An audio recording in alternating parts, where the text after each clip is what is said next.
Listening, probably one of the most difficult things to do as an actor. The reason being that we already know the lines, we already know how the other actor will say the line because we'll rehearse them. And basically when people rehearse incorrectly, and I want you to understand this, what they do is they mimic how they did the line last time, and then the other person or the other actor feeds off how I said it last time. So there's no real listening. There's predetermined action, this predetermined way of saying the line. If it's I'm angry at you, it's always the same thing. I'm angry at you, I'm angry at you.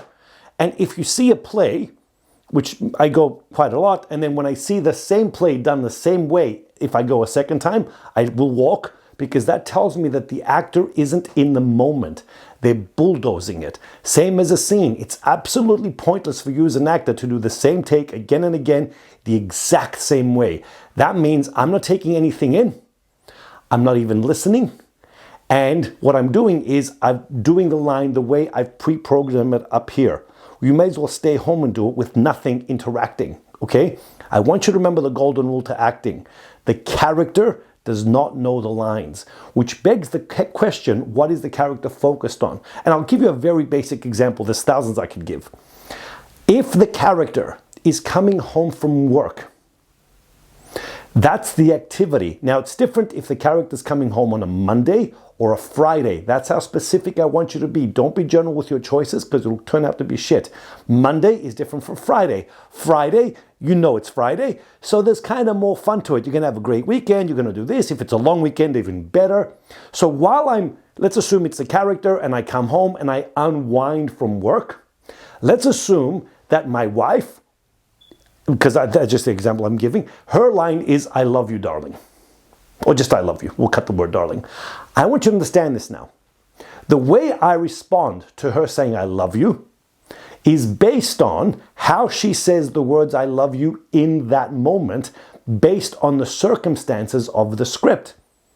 Now, my activity would be to come home, unwind. I might take my jacket off. I might do a briefcase. I don't even have a briefcase, but you know what I'm saying. If it's a businessman, unwind from work and you change your clothes. That's the character. So first of all, you've got to ask yourself, what's the activity based on the circumstances? Then how would the character do the activity different from you yourself?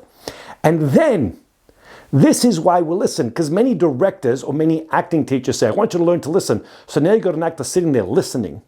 You don't do that in life. You don't just sit there and listen. You're not a therapist. Most of us are busy doing activity. I've been married for 23 years and I still do an activity when my wife talks to me. I don't stop the activity to listen. That's called acting horseshit. I want you to understand that, okay? What you should be doing is keep going with the activity and now be open to how the character or the other actor says their lines. If they say lines like this, I love you, just a throwaway line, hey, I love you, baby. I'll go, I love you, baby. If she says the lines extremely seductive, like, oh, baby, I love you, I will now change the way I do the activity. I'll get involved. I might hug her. We might, start dancing together while we're cooking. If that's the activity of the character, I've unwinded, I'm starting to cook. The activity is still the same. The line is exactly the same. We're not changing the I love you, but how it comes out will affect me, and it will also affect the way the lines come out.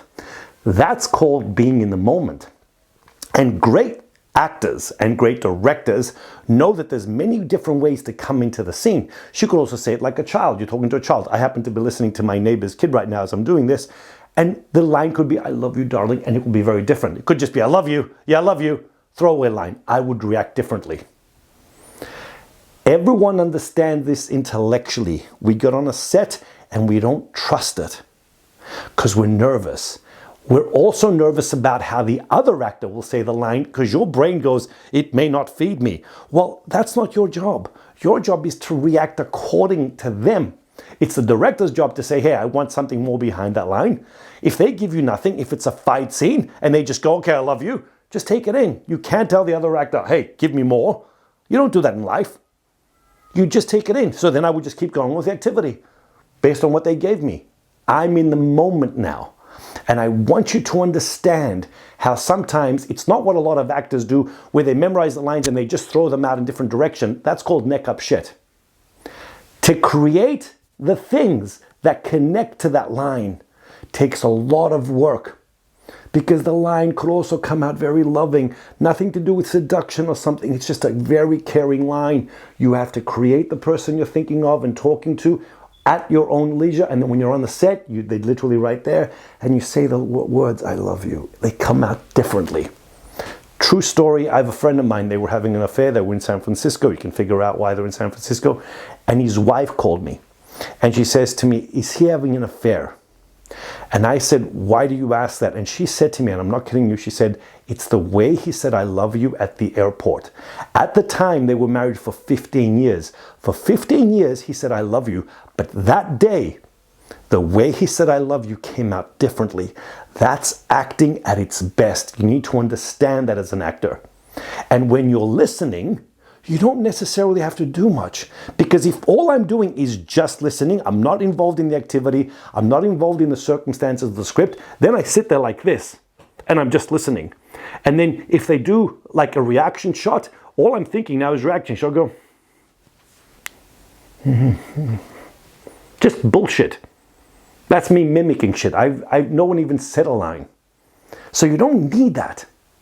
You genuinely need to listen as you keep going on with the activity, as you keep the character and the circumstance in mind. Don't just listen, because we don't just listen in life. So remember that. Listening dictates how my line will come out, how my activity will keep going. Because if she was very traumatized and said the words, I love you, I would drop everything and attend to her. That's different based on the script. And it also keeps you in the moment.